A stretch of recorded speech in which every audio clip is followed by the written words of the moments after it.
Everyone welcome back to my new vlog. કેમ છો? I hope કે તમે બધા જ મજામાં હશો. અત્યારે વાગવામાં થઈ ગયા છે જો પાછળનું બેકગ્રાઉન્ડ જોઈને તમને લાગ્યું હશે કે હું બહાર છું. અત્યારે હું આવી છું હોસ્પિટલમાં. કેમ હોસ્પિટલમાં આવી છું, કોના માટે આવી છું, મને શું થયું છે એ અત્યારે હું કશું જ નહીં કાઢ્યું. બ્લોગ એન્ડ સુધી જોજો તો જ ખબર પડશે હું કેમ આવી છું દવાખાને. સો કંઈ નહીં, ચેનલમાં જે નવા હોય જલ્દીથી જલ્દી સબસ્ક્રાઈબ કરી દેજો અને સારી સારી મસ્ત એવી કમેન્ટ કરજો કે આજનો બ્લોગ તમને કેવો લાગ્યો. સો બન્યા રહેજો, સ્ટે ટ્યુન. સો ગાઈઝ અત્યારે ચડે છે બોટલ. કોને ચડે છે સો એ તો નહીં બતાવું, પણ અત્યારે મને બોટલ ચડે છે. સો કેમ ચડાવી છે બોટલ એ તમને થોડી જ વારમાં ખબર પડશે. સો બન્યા રહેજો. હાય સીમા. અત્યારે સીમા પડી ગઈ છે વીક કેમ કે એને ચડે છે બોટલ. અને સીમાનો ફોન આવ્યો હતો કે ભાભી તમે આવવાના છો, બટ અમે એને એકદમ સરપ્રાઈઝ આપી અને અત્યારે આવી ગયા છે અમારા સમીરભાઈ. હાય હાય અર્પિત. હે પેશન્ટની ખબર કરાવે છે તમે લોકો તો ફર જ કરો છો, એ બંને બાજુ છે. સીમાને થઈ ગયો છે ટાઈફોઇડ. ક્યાંથી લઈને આવી ટાઈફોઇડ? આજો મજા ના મજા કરો છો. ક્યાંથી લઈને આવી સીમા ટાઈફોઇડ? નહીં ખબર. પહેલા મને થયો ના, પહેલા માનસી આવી, પછી હું, પછી તું. ટાઈફોઇડ ચાલુ જ છે નહીં આપણા ઘરમાં. ટાઈફોઇડ જતો જ નહીં. ટાઈફોઇડ હવન કરાવવાનો છે. અને સીવાનો અહીંયા હાથ બહુ જ સૂજી ગયો છે નહીં. થોડું આમ ખાય એટલે મારે જેમ હેલ્ધી રહેતું. સો કંઈ નહીં, બધા સીમા માટે છે ને ભગવાનને પ્રાર્થના કરજો કે સીમા ફટાફટ જલ્દી ટાઈફોઇડ મટી જાય નહીં. સો કંઈ નહીં, ચાલો સ્ટે ટ્યુન. આ બી તમે પેશન્ટની ખબર કાઢવા આવ્યા છો કે ફોન જોવા? પેશન્ટ તમને સારું થઈ ગયું છે? થઈ ગયું છે તો બોટલ બધું કાઢી નાખીએ. થઈ ગયું હોય તો કાઢી નાખીએ ને. સારું, ચલો નીકાળી દઈએ કેમ કે પેશન્ટ એકદમ રેડી છે નહીં. કેમનું રેડી છે અમને ખબર છે. કાનાભાઈ પકોડી ખાવા માટે આવ્યા હતા કે સીમાને ખબર કાઢવા ગયા હતા?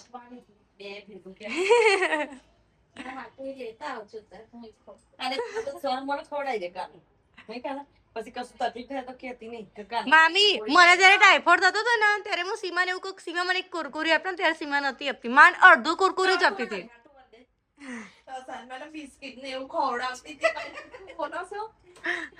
અડધું કુરકુરી જ માન આપતું. છુપાઈ છુપાઈ ને આપતી હતી એ બાબતે. પછી ખાવાનું જ છે તો જયારે અમને થયું સીમા ત્યારે અમને આવું જ હતું કે બધું ખાવાની ઈચ્છા થાય. પછી ખબર પડી. કઈ નહીં, આવજો. આવજો. ના હવે ઘરે જઈશું. મમ્મી બીમાર છે ને એટલે ઘરે જઈશું. પાક્કું પાક્કું. અમે અહીંયા પેશન્ટની ખબર કાઢવા આવ્યા છે અને પેશન્ટ હસબન્ડ જો અત્યારે સીમા હાથ પર ગુસ્સો. હવે મને એવું લાગે છે કે અહીંયા યુદ્ધ થશે અર્પિત.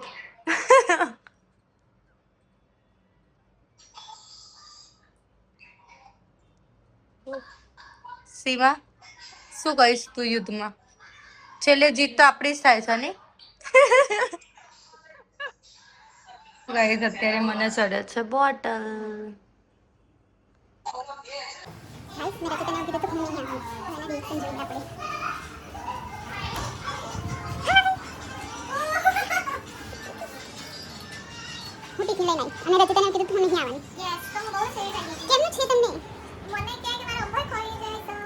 એમને બટાકા પૌવા ભાવે છે ને તો હું લેતી આવું, પણ પછી મેં હું કહીશ ને તો શક પડી જશે એટલે મેં ડિલીટ કરી દીધો મેસેજ. એ જ વાત હતી. અને આ સીમા મને હાય તમને લઈ શકું?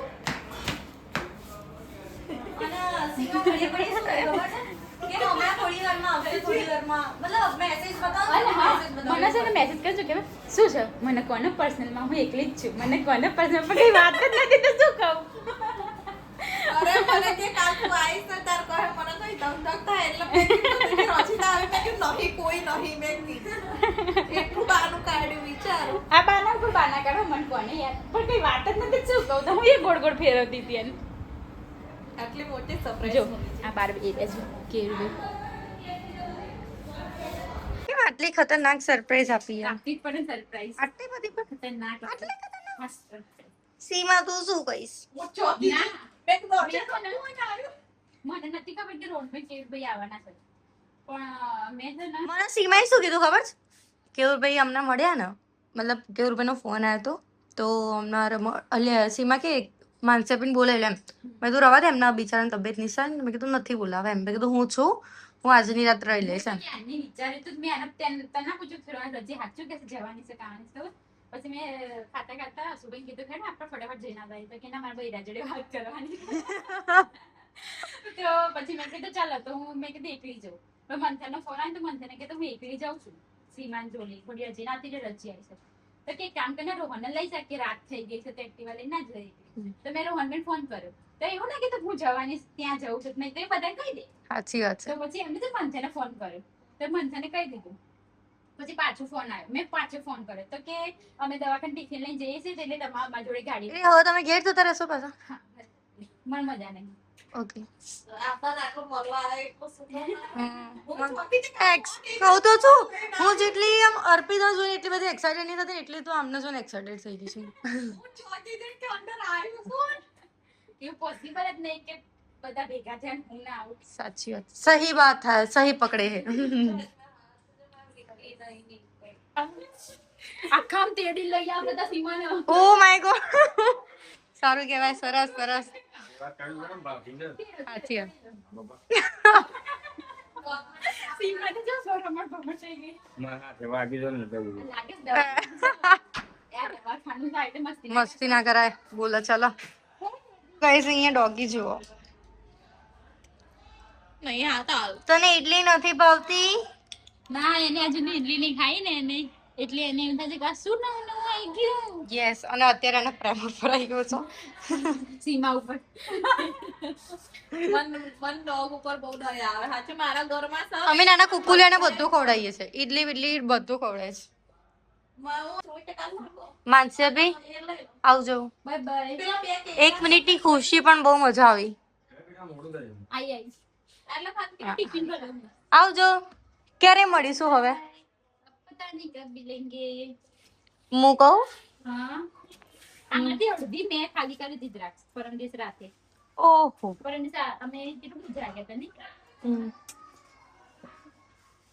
કેવરભાઈ આવજો. ક્યારે લઈને આવ્યા બોટલ એટલે હતી જ એવી છે આ સીમાએ નહીં? અરે પણ હું શું કરું ના લઈ જાય બરાબર છે ખાલી કહીએ છીએ અમે તને યસ. તો એવું થાય મારું પોતા પાલ દેવા જોઈએ. અને દ્રાક્ષ લાવ આ પહેલી વાર પગે લાગ્યો રોહનભાઈ મને. Thank you thank you. આપણો તમને તો રચિતા મને પહેલી વખત ને મને તો છેલ્લી વખત લાગેલા હશે. ના આવજો. બાય. ઓ દરવાજો. સેવા તો દેરાણીઓની જેઠાણી સેવા કરે છે. સાચી વાત. સીમા આપણે કૂતરાને ગમે એટલું સાચું પણ કૂતરું જો બિચારું કશું ખાતું જ નહીં નહીં. અને અત્યારે વાગવામાં થઈ ગયા છે 12:04. અમે લોકો જુઓ બહાર આવ્યા છે. બહાર તો થોડી આમ ઠંડી વંડી છે ભાઈ નહીં.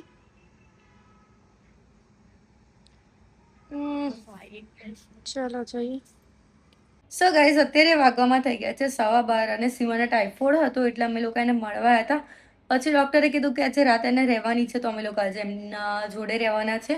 અને માનસી આપી બહુ જોરદાર સરપ્રાઈઝ આપી દીધી. મને બહુ જ સારું લાગે એમ. બટ એમને એવું કીધું કે હું પહેલાં નહીં આવું એમ. એટલે એમને છે ને થોડી તબિયત નથી સારી એટલા માટે નહોતા આવવાના. બટ અચાનક જ આવ્યા અને અમારા માટે થોડું ટિફિન ને એવું લઈને આવ્યા હતા. બહુ જ મજા આવી. બહુ એન્જોય કરી બધા ભેગા મળીને. અને કાલે છે 14 ફેબ્રુઆરી અને અર્પિતને આપવાની છે મારે બહુ જ મસ્ત એવી સરપ્રાઈઝ. લગન વચ્ચે અમે લોકોએ વેલેન્ટાઇન ડે સેલિબ્રેટ નથી કરી. આ વખતે ફર્સ્ટ ટાઈમ અમે બંને સાથે મળીને વેલેન્ટાઇન ડે સેલિબ્રેટ કરવાના છે.